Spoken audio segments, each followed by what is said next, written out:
Bueno, bienvenido a Aliency, Ventanas al Conocimiento. Escuchaba una entrevista en el día de ayer por la radio aquí en Venezuela, que ahora solamente, ahorita hablamos del celular, pero ahorita el niño, niña, el joven, incluso el adulto, no solamente utiliza el teléfono de forma inexplicablemente absurda, sino además los juegos virtuales, todas las redes sociales. Entonces, a veces es complicado para nosotros como maestros en esta sociedad formar Ah, esa formación integral. Ujú. Así es, doctora. Yo le cuento que después de 25 años en la docencia, pues cuando uno está recién, uno se quiere llevar el mundo por delante, es creativo, dinámico, mejor inventa más de la cuenta, Sí, pero con el tiempo como que va quedando ese statu quo.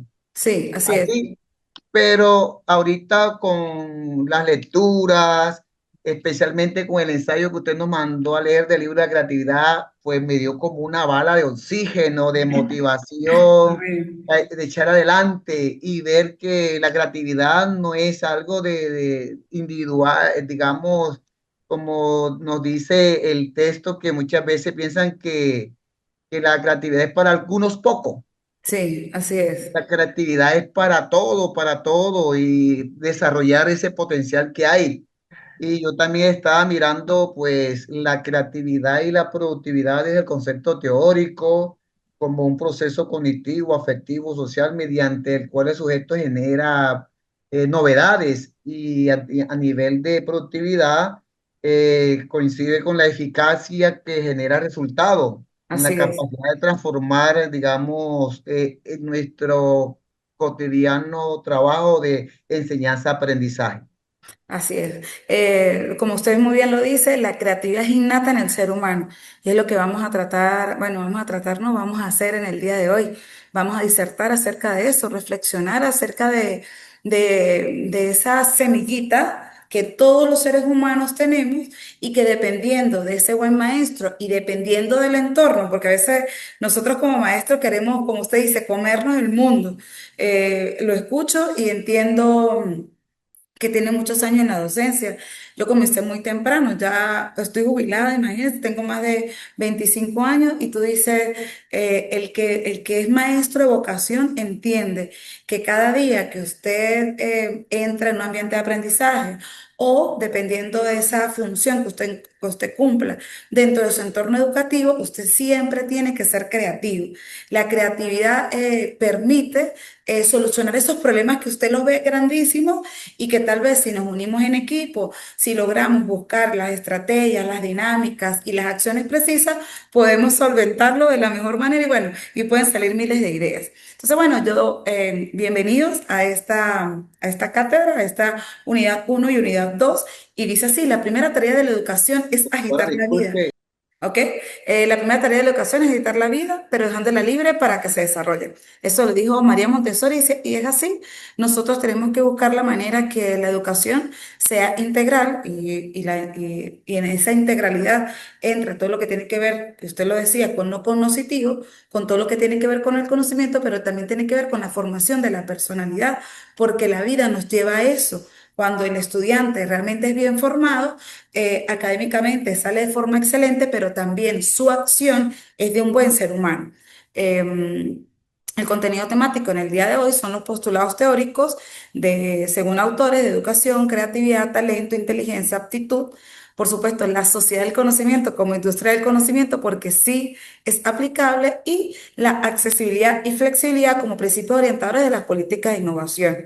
Yo de una vez monté lo que tiene que ver o adjunté el plan de evaluación y adjunté la primera actividad que tiene un valor de 40%, tiene una ponderación de 40% y habla acerca de todo lo que hoy vamos a desarrollar. Primero, ¿qué es la educación? Según Freire, y nosotros como educadores, en esas innumerables lecturas que hacemos, nosotros a veces nos casamos o nos apropiamos de algunos pensamientos de algunos pedagogos, maestros que han dejado huella o han marcado la educación no solamente dentro de su país, sino a nivel latinoamericano y mundial. En mi caso, yo me siento apasionada con todo lo que tiene que ver las acciones y pensamientos de Pablo Freire, y él nos dice que la educación es un canto de amor, de coraje hacia la realidad que no teme y que más bien busca que transformar con espíritu comprometido y fraternal.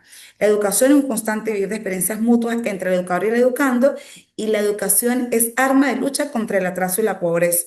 Y cuando nosotros leemos estos párrafos o estas frases o estos pensamientos, nos indica que la educación es pasión, la educación es amor, la educación es disposición. Si yo no tengo vocación, dedicación, compromiso, si yo no entiendo que yo no soy el único que conoce la verdad, sino que la verdad es una experiencia significativa, una experiencia mutua, porque a veces... existen educadores que llegan, buenas tardes, la pizarra y vamos a trabajar.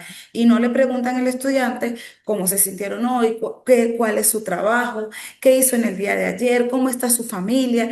La educación es integral porque nos permite, a partir de esa experiencia que incluso el estudiante tiene, hay estudiantes que trabajan, hay estudiantes que tienen miles de conocimientos en el área musical, artística, deportiva, cultural, y que todo eso se integra como parte de la educación. Y en Latinoamérica, sobre todo nosotros, Venezuela, Colombia, Perú, Ecuador, Chile, estamos buscando que la educación se desarma contra el atraso y la pobreza. Es decir, que todos podamos tener acceso a la educación y a una educación de calidad, porque tal vez todos podemos tener acceso a la educación. En el caso de nosotros, que ha minimizado fuertemente la calidad educativa, es porque antes si se veían 5 días de clase, hoy se ven 2, hoy se ven 3 por diversas circunstancias. Pero esas diversas circunstancias hacen que tal vez esa educación, que es un día a día, que tiene que ser armoniosa, una educación constructiva, de aprendizaje significativo, se vaya dilapidando, se vaya perdiendo entre esos días que yo no estoy en los ambientes de aprendizaje. Y que por supuesto nosotros como maestros, como lo hicimos en pandemia, tenemos que enseñar a nuestros estudiantes que sea siempre autodidacta, y nosotros también. No tiene que venir el director, ni el coordinador, ni el supervisor para decirme que tengo que innovar, que tengo que crear, que tengo que transformar y que tengo que seguir, así como el médico. El médico, para ser un médico exitoso, no se queda solamente con el título en la mano, sino hace como están haciendo ustedes en este momento. Sigue realizando estudios avanzados de posgrado que permitan siempre estar actualizados y en esa batalla de las ideas y del conocimiento.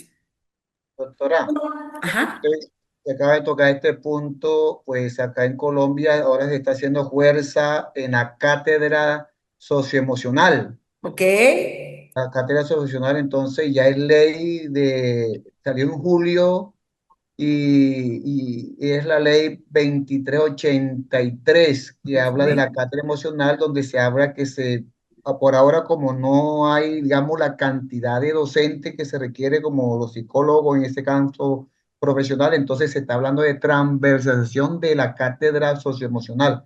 Entonces, lo que Así. usted acaba de decir, si uno no entiende, digamos, el contexto del estudiante, las emotividades que tiene, para que sea una clase bien dirigida, que se interese los estudiantes porque están motivados, porque están alegres, pero también hay que mirar, digamos, su contexto, cómo están sus emociones.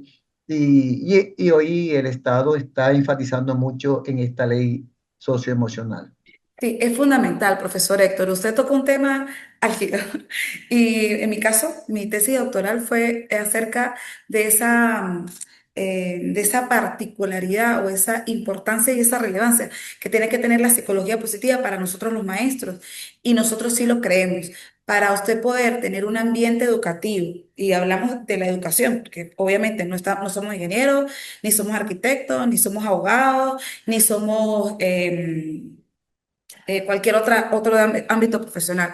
Pero en el caso de nosotros, la regulación de las emociones, el equilibrio de las emociones, primero el nuestro y luego de nuestros estudiantes, es fundamental para alguna educación de calidad. Yo hace poco estuve, a mí me apasiona mucho ese tema, estuve en un congreso nacional. Y el lema de ellos, de los psiquiatras, es un congreso internacional de psiquiatras, es: sin salud mental no hay salud, porque todo parte de la salud mental y la salud emocional. Como nosotros, a partir de la regulación de las emociones, de la pregunta que yo le hice al principio, ¿cómo se siente usted hoy? Usted permite que ese estudiante llegue a un momento de equilibrio, primero para tal vez expresar algún tipo de sentimiento o de situación o de experiencia que lo haya marcado. Ojalá sea positivo, pero a veces no lo es. Entonces es el momento para intercambiar y para entender que hablar de las emociones en esta sociedad es netamente, es indispensable, es fundamental y es la única que nos va a garantizar que realmente ese hombre y esa mujer que nosotros estamos formando, así como usted lo dijo, sea feliz, que realmente se sienta feliz, dispuesto, agradado a ir a la escuela, al liceo, a la universidad, a todos esos espacios. Y cuando ese estudiante es feliz, es creativo. Y mire cómo se concatena esto que estamos hablando con nuestra área a la cual nos atañe el día de hoy. En la creatividad, bajo el enfoque de Paulo Freire, se destaca la pedagogía creativa y liberadora, la cual da importancia y significa la necesidad de estimular la creatividad en los estudiantes para la búsqueda de la verdad o el conocimiento a través del proceso de descubrimiento y de investigación. El estudiante como de ciudadano se constituye en un participante activo, una persona crítica que intenta buscar las soluciones creativas, pertinentes a los problemas que se plantean en el entorno. En esta sociedad donde tenemos esa herramienta tan innovadora como es la inteligencia artificial, donde usted puede por Google buscar en cualquier buscador, buscar cualquier tipo de información y que esté allí presente, videos, lecturas, entre otras muchísimas cosas. Usted como educador tiene que buscar que ese participante sea activo y que realmente sea crítico, que busque siempre indagar, descubrir, explorar y sobre todo crear, ¿sí? Y cuando nosotros, a veces cuando hablamos de creatividad, la gente dice, ah, es que tiene que tener una buena imaginación. Y no, porque ahorita lo vamos a ver, tiene que ver con la inteligencia, tiene que ver con el talento, con la aptitud, con todo aquello que hace que haya una formación integral de ese estudiante. Y cuando hablamos de estudiante, usted es un estudiante. Es decir, que todos aquellos participantes del doctorado tienen que tener este perfil. Creo que en años anteriores yo daba otra cátedra, que ahorita no recuerdo, que hablamos acerca de eso, el perfil del educador. Y el estudiante, una de las actividades me caracterizaba cuáles eran esas, valga la redundancia, esas características fundamentales de mi persona como maestro. Si yo no entraba dentro de esas características, yo le decía, por favor, cierren la Santa María y pónganse a hacer otra cosa. Cuando yo como maestro no soy creativo, no soy innovador, no soy ni dinámico, no estoy dispuesto, cuando hablamos de las barreras de la creatividad, sobre todo es eso, la poca tolerancia, el pesimismo, la poca empatía, las pocas ganas o mínimas ganas o nulas ganas de trabajar en equipo, de no sentirse uno por encima del otro, porque la educación tradicional que nos hizo el prof, y para aquellos participantes que luego lo van a ver por YouTube o por la página virtual del EDICIT, es sencillamente que en la educación tradicional usted, para ser usted un estudiante excelente, tenía que sacar 20 puntos. Si usted tenía 15 o tenía 10, usted era un mal estudiante y usted no sería para el estudio. Si nuestra inteligencia, nuestra capacidad, todo ese eje transformador y formador de nuestra vida solamente determina si usted era bueno o no, si usted sacaba 20. Y hay estudiantes que tienen una gran capacidad, y no solamente desde el punto de vista cognitivo del conocimiento, sino musical, artístico, todo lo que tiene que ver con los aspectos y los valores culturales. Por eso es que nuestra educación, la educación debería ser de nuestros ejes transversales y que tienen que pasar por todas las áreas. Tendría que ser, además de todo lo que compete al diseño curricular, es que el estudiante también pueda, por ejemplo, la educación para el trabajo, la educación para aprender a crear, a producir, a desarrollar esos talentos y esas aptitudes, repito, desde el punto de vista musical, desde el punto de vista artístico y todas aquellas artes, ¿no? Porque cuando hablamos del arte, es el arte en general. Y es donde entra lo que vamos a ver ahorita con Lorenzo, con Betancourt, con Zavala, ¿verdad? Que hablan del talento. Todos tenemos un talento, profe. ¿Cuál es su talento? Usted, eh, en todos estos años de experiencia, ya sea desde el punto de vista como maestro o personal, ¿cuál cree usted que es su talento? Bueno, profe, primero le voy a contar algo para que entienda mi contexto. ¿Ok? Yo soy sacerdote Ay, Dios mío. y Ah, fui tutor de la Universidad Juan de Castellano durante 9 años. Renuncié cuando iba a hacer la maestría y bueno, después no seguí con ello por dedicarme a hacer otras cosas. Entonces, en el seminario recibí yo una formación que de pronto le falta mucho docente hoy y es la formación integral. El así es. seminario aquí te forma de, digamos, vivir en comunidad, sentir tú como líder, en la parte espiritual, es decir, te forman integralmente, integralmente. Entonces, yo di 4 semestres de psicología y todo esto pues me está volviendo como a resurgir otra vez a la motivación, en fin, como yo le dije, como un tanque de oxígeno. Así Pues es. digamos, ¿cuál es mi cualidad después que le toqué ese contexto? Es que a uno le enseñan a llegar a la gente, la parte Ok, humana, ok. cuando uno da confianza. Incluso a veces los estudiantes a mí no me dicen padre, sino profe, mira acá, me está pasando esto. Profe, y no se trae ni siquiera a decir a los papás y uno como que le inspira confianza de esa cercanía y ellos pues le comentan. Y también quiero comentarle algo. A veces la creatividad y la productividad la matan o sí, los sistemas. Ok. Los sistemas matan la creatividad y la productividad. ¿Por qué? Porque muchas veces uno quiere ser creativo, didáctico, pedagógico en el colegio. ¿Y qué dicen los que mandan? Eso es una perdedera de tiempo. No está Entonces, dentro del uno diseño curricular.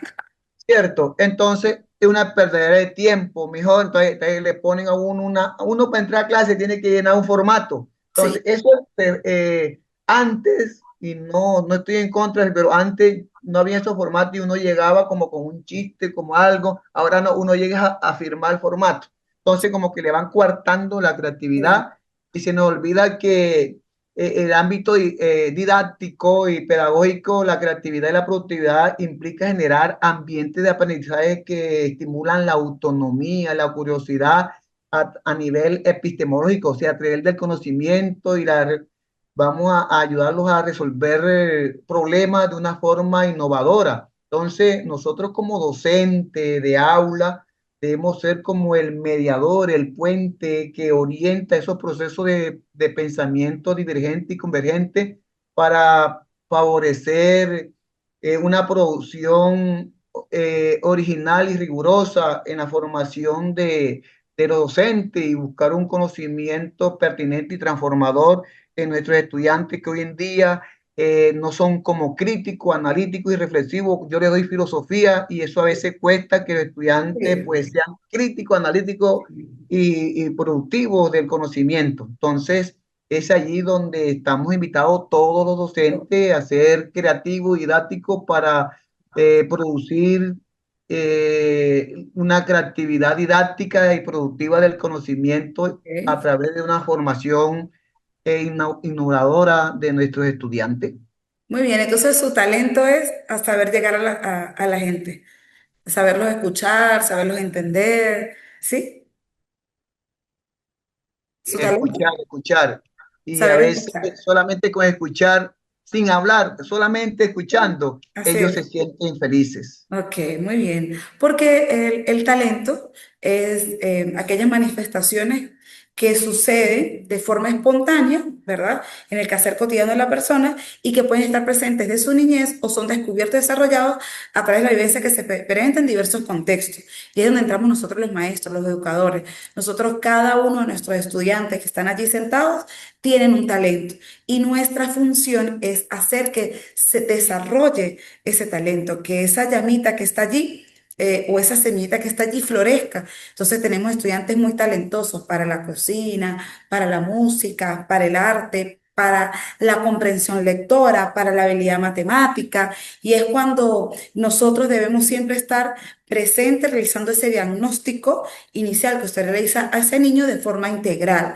Y repito, el talento también, como usted muy bien lo dice, no tiene que ver el de saber escuchar, no está dentro de un diseño curricular, está dentro de esa formación como ser humano que tenemos cada día buscar para que ese niño y niña pues se sienta a gusto, atraído y busque siempre descubrir y explorar más de ese talento que tiene. La Señor, actitud, ajá. a veces castramos la creatividad en los estudiantes. Por ejemplo, cuentan que cuando Shakira comenzó a cantar, una profesora dijo que cantaba horrible, que no llegaba a ningún lado. Y mira dónde está Sí. Shakira, todavía la profesora no la han jubilado. Sí, señor, así es. Así es, porque a veces no queremos abrir nuestros corazones y eso pues es lo que nos enseñan para cualquier tipo de religión. Yo a mis estudiantes, yo soy profesora de castellano, pero bueno, ahorita estoy cumpliendo una función de directora en un colegio musical y allá me siento feliz, porque nosotros decimos, todos nuestros estudiantes tienen un talento. Si yo no tengo el talento para ejecutar un instrumento musical, un talento para cantar, ¿verdad? Puedo tener el talento de presentar, de debatir, de hacer diferentes acciones y herramientas para poder hacer llegar todo lo que estamos haciendo a una red social, a participar, a innovar. Todos tenemos un talento en esta vida y somos nosotros los garantes de que eso se desarrolle desde muy pequeño, desde inicial hasta educación, hasta nosotros como adultos. Porque incluso a veces ha sucedido que ya con la edad que nosotros tenemos, usted dice, uy, yo no sabía que era tan buena en eso. ¿Por qué? Porque nunca nadie nos los desarrolló. Y tiene que ver mucho con ese entorno, ¿no?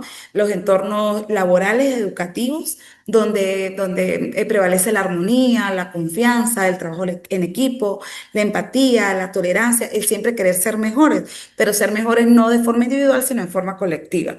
Cuando hablamos de actitud, Piero nos dice que es una condición congénita que puede permanecer un estado oculto, pero que se llega a manifestarse, se transforma en una habilidad, en conocimiento y en capacidad.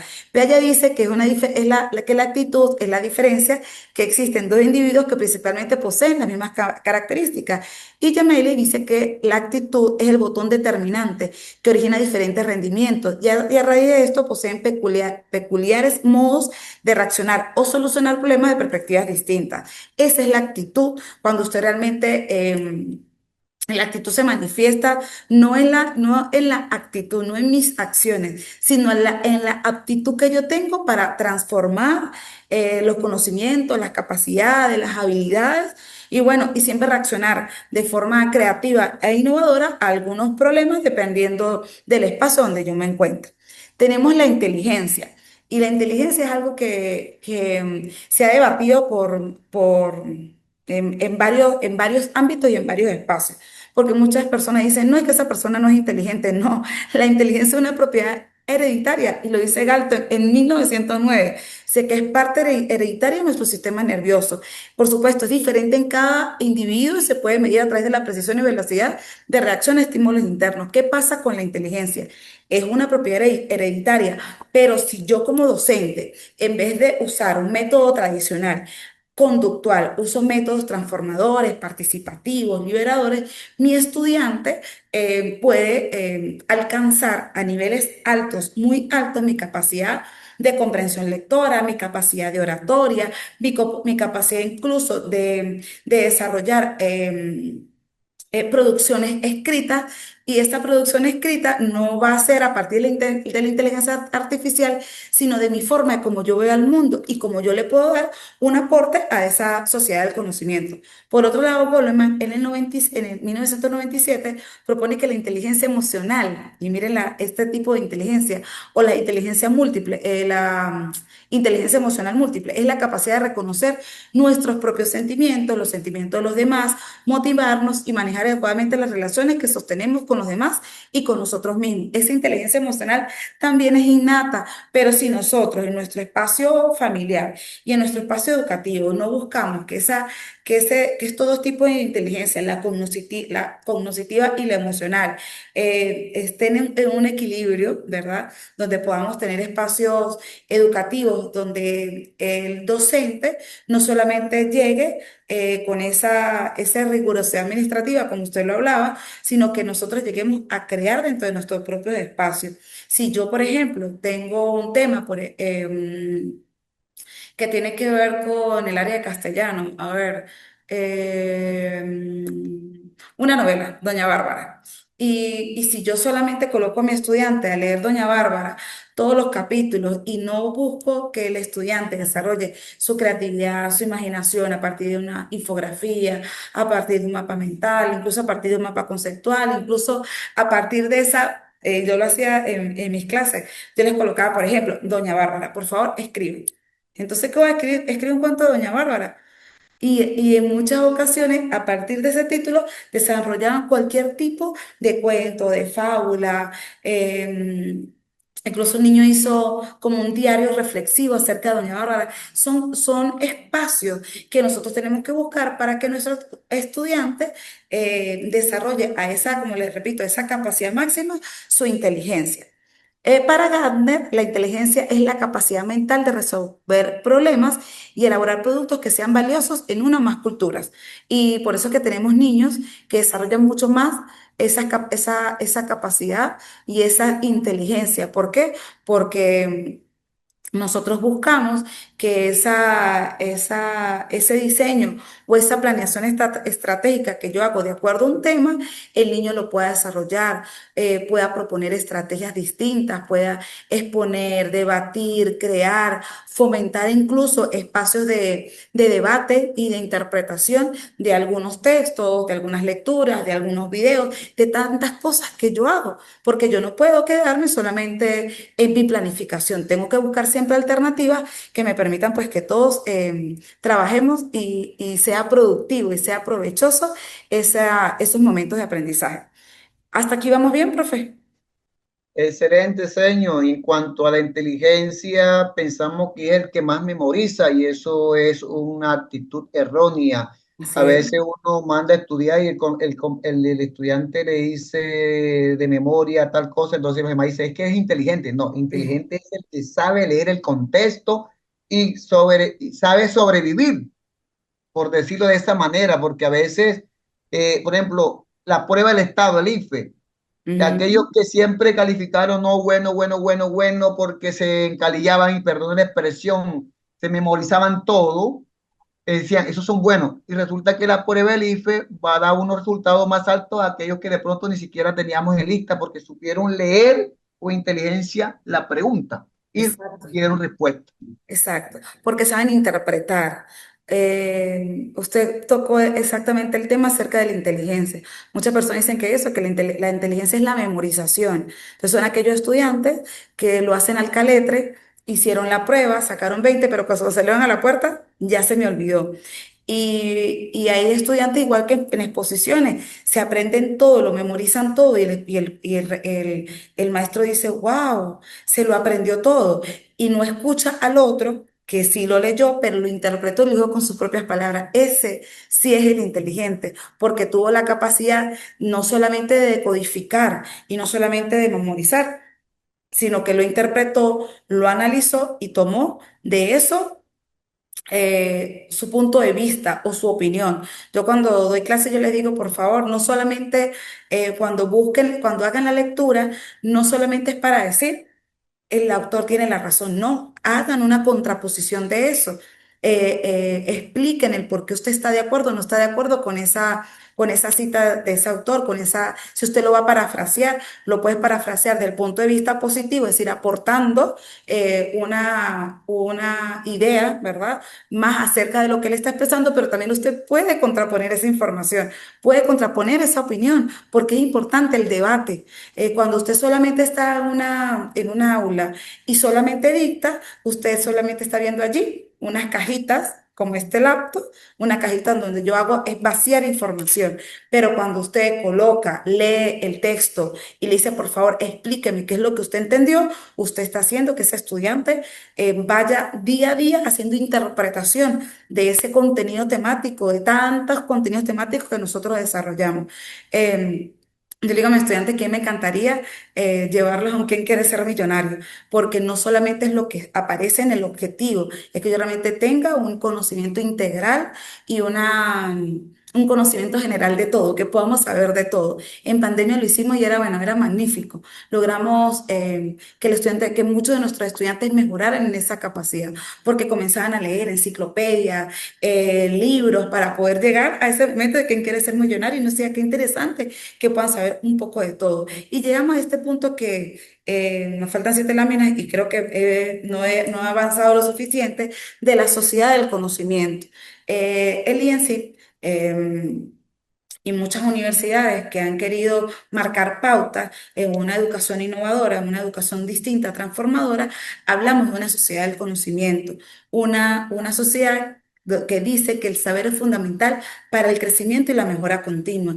Es donde usted comienza a diseñar diferentes planes de capacitación, formación y actualización, no solamente de los maestros, sino de todos los profesionales, porque es fundamental que esta sociedad del conocimiento no solamente, como le dije hace unas láminas anteriores, no solamente se quede con el título, sino que todo este conocimiento permita llevarlo a la práctica y transformar realmente a una sociedad. Dice que se promueve un fácil acceso a la educación para que más gente pueda adquirir y compartir conocimiento. Cuando no existía la tecnología, entonces estudiantes tan capacitados como usted, que está en una provincia, un estudiante que está en el campo, un estudiante que solamente trabaja y solamente tiene oportunidad para ingresar a un aula virtual en la noche madrugada, antes eso no se podía hacer y por eso muchas personas quedaron sin educarse, con un gran talento y con una gran posibilidad de ser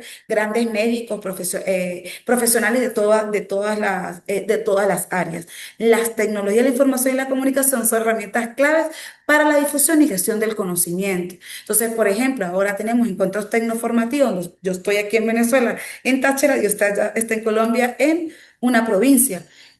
Podríamos tener ahorita en este momento estudiantes de Perú, estudiantes de Ecuador, estudiantes de Chile, y tú dices, y podemos conectarnos porque esto es la verdadera importancia de ese mundo donde usted ve que todo el mundo está conectado. Esa es la La aldea importancia. global, ¿Ah?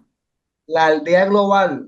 La aldea global, exactamente. Así es. Pasa que yo soy muy imaginativa, entonces cuando me acuerdo del mundo, veo este mundo que tenemos aquí atrás, que es el logo del INSI, donde toda esa aldea global hace que en todos los espacios podamos conocer esa experiencia que usted tiene, pero usted también me puede escuchar a mí y lo que usted me aporta a mí, yo lo puedo multiplicar en mis espacios y de forma, por supuesto, esto es bidireccional, no es de un solo lado. Yo aprendo de usted y usted aprende de mí.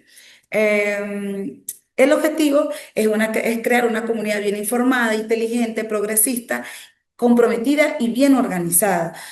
Por eso que nosotros siempre estamos al día en lo que tiene que ver con los planes de evaluación, en diseñar nuevas estrategias, en buscarle libros como el libro que les propuse en la actividad número 1, en cómo usted puede incluso a ese libro usar o elaborar un cuestionario que permita responder o que permita a algún estudiante o alguna otra persona leer y entender qué es lo que dice el libro, si se enfoca en mejorar cómo se obtiene, cómo se comparte y cómo se protege el conocimiento.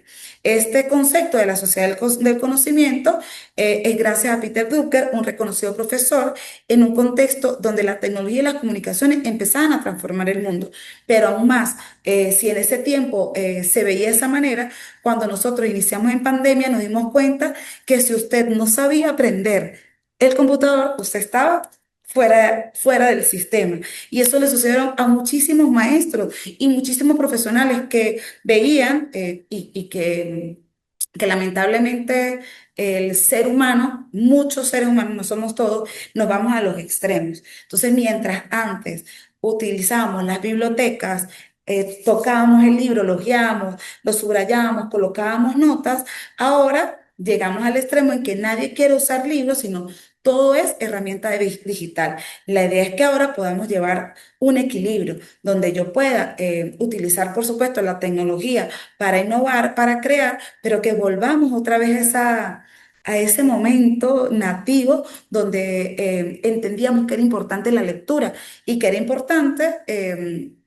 permitir utilizar otro tipo de interpretación. Yo creo que usted me entiende lo que le trato de decir.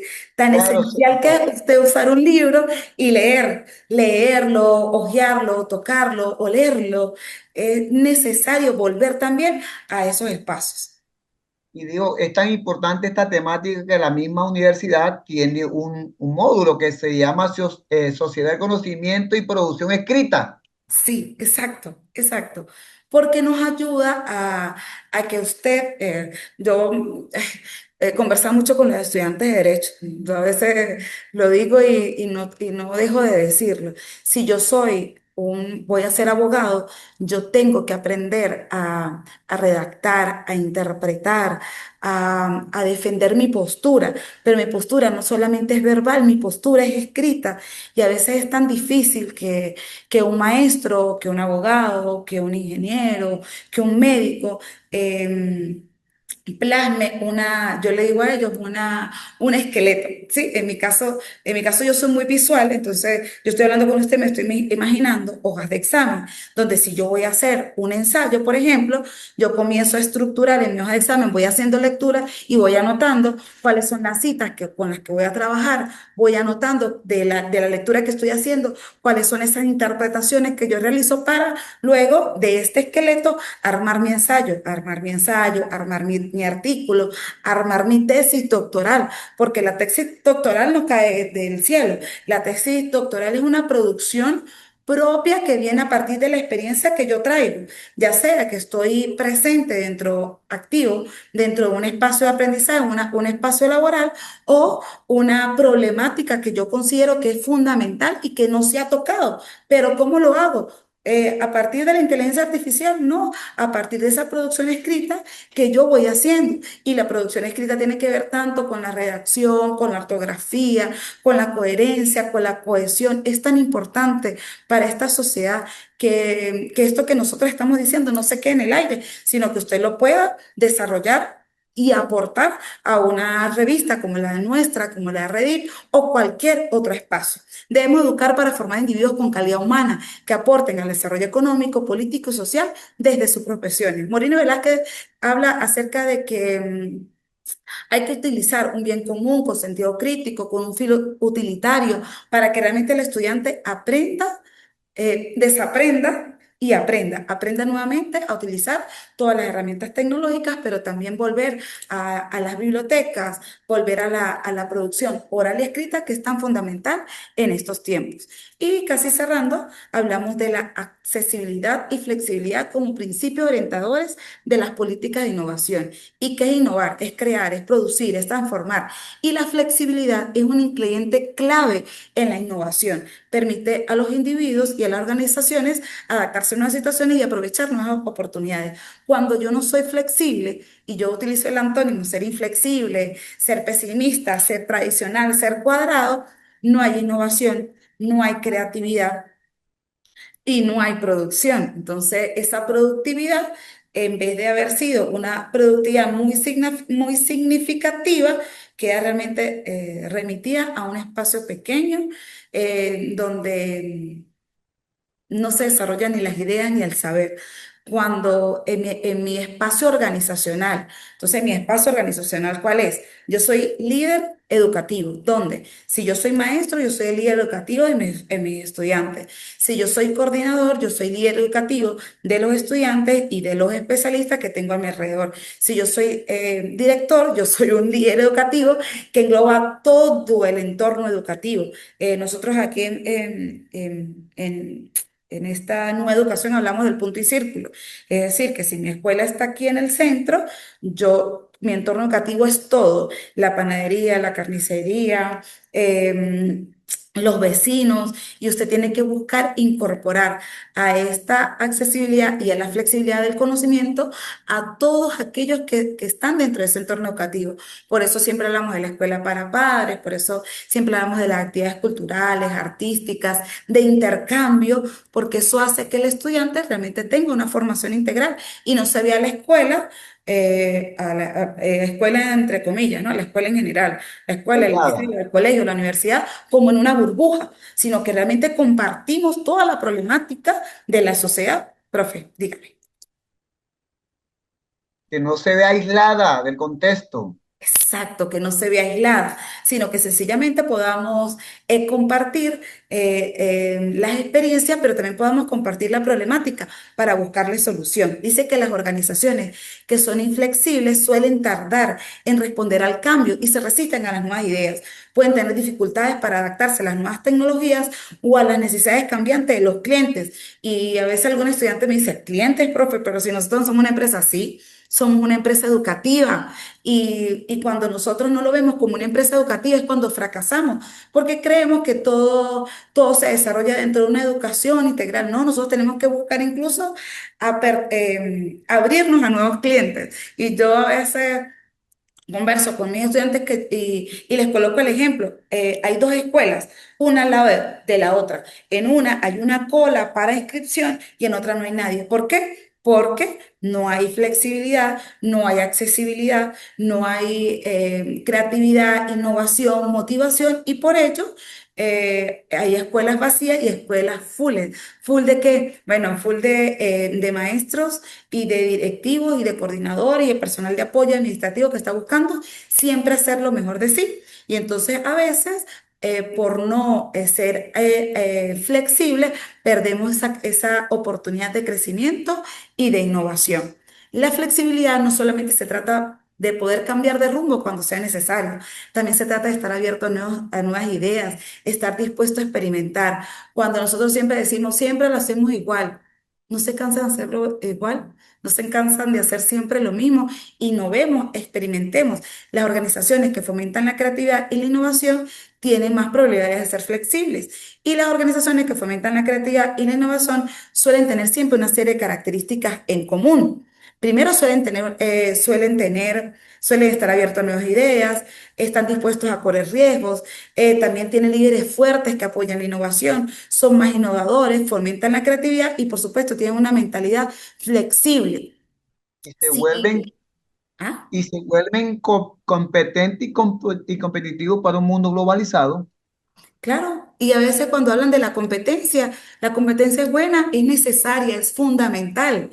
Siempre que sea esa competencia, como hablamos, una competencia buena, donde yo quiero ser el mejor, donde yo quiero ser exitoso. Si yo voy a un congreso internacional o a un congreso local, a veces cuando hacemos estos congresos donde somos ponentes, yo no voy a llegar con cualquier cosa, yo quiero ser la mejor, pero yo soy flexible, soy abierta, me arriesgo. Cuando un estudiante dice, profesora, yo no lo puedo hacer, claro que sí. Y usted busca la forma de que el estudiante, en su medida, en equilibrio, él pueda llegar a hacerlo. Y se llega a fracasar, se vuelve a levantar porque son obstáculos. La vida está llena de obstáculos. Nosotros siempre estamos en ese proceso de construcción del aprendizaje. Y yo le decía ayer estamos en unas defensas de trabajo especial de grado de Derecho, y yo le decía a ella, aquí, ni en ningún espacio, nadie es perfecto. Cuando nosotros producimos, cuando nosotros creamos, cuando nosotros innovamos, la información que yo llevo no siempre es para todo el mundo. Hay personas que me entienden y otras que no, pero me arriesgo, pero compito, pero busco ser exitoso y llevar hasta lo último esa inversión, porque una inversión en conocimiento paga el mejor interés y eso lo decía Benjamin Franklin. Cuando ustedes, realizando el doctorado, luego que hagan el postdoctorado, luego que sigan tal vez como usted mismo me habló hace rato, le gusta el área de la psicología, voy y me sigo formando, me sigo capacitando para siempre desarrollar, fomentar y transformar no solamente mi educación, sino a toda la sociedad que se encuentra dentro de mi espacio. De verdad que este tema es muy apasionante y es lo que uno busca, que ustedes vayan tocándose, ¿verdad? Abriendo la mente y entendiendo que hoy es un día nuevo para empezar y que mañana yo puedo llegar a mi escuela, a mi institución, a mi espacio, siendo más creativo, buscando la solución tal vez a un problema que usted dijo es imposible. Y luego de usted comenzar a leer, comenzar a escuchar, comenzar a indagar, comenzar a explorar, dice si hay una solución. Y si es esta, y si no es esta, es otra, pero siempre hay que buscar que ese estudiante eh, quiera ser mejor, quiera lograr ser una mejor persona, un mejor ciudadano y por supuesto pueda ser exitoso en la vida. Si tiene alguna reflexión final para cerrar. Bueno, tres cositas primero antes de hablar, de hacer como el final. Bueno, yo entro a la plataforma todos los días, Ok, en la madrugada cuando me levanto y después en la tardecita cuando vengo del colegio. Y me di cuenta enseguida de la actividad del módulo de creatividad y productividad. Me di enseguida comencé, bajé PDF, comencé a leer y yo ya a 4 días creo antes del término yo monté mi ensayo. bueno, Entonces, eh, ¿qué le puedo decir de ese libro base del texto del ensayo? Bueno, este libro me ofrece o me dio herramientas sólidas para tener una capacidad de adaptación a las acciones contextuales, porque la creatividad, lejos de ser una moda, puede convertirse en un eje estratégico del diseño educativo si logramos incorporar sus principios en las políticas, la formación de docentes y las prácticas diarias en el aula. Entonces ahí tendremos éxito educativo. así es, así. Eso. Y lo último es que yo estoy preocupado porque con tantos compañeros que estamos en este proceso, apenas estoy yo. Soy dichoso porque usted solamente me puso a mí hoy y estuvimos compartiendo. Pero creo a qué se debió, señor. Que en el WhatsApp está el grupo de creatividad y productividad, pero solamente lo administran de allá.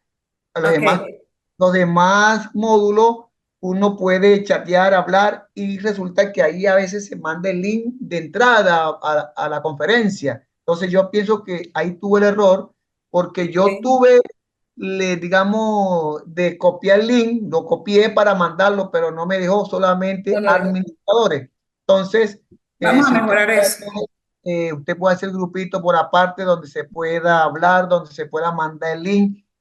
Seguro que la próxima vamos a estar el 100% y que no sea un día de semana, sino sábado. Por supuesto Entonces, que sí. Para mí es fundamental no hablarle a la pantalla, sino que podamos tener la oportunidad de hacer esa disertación. Así que le agradezco que no me haya dejado sola hoy.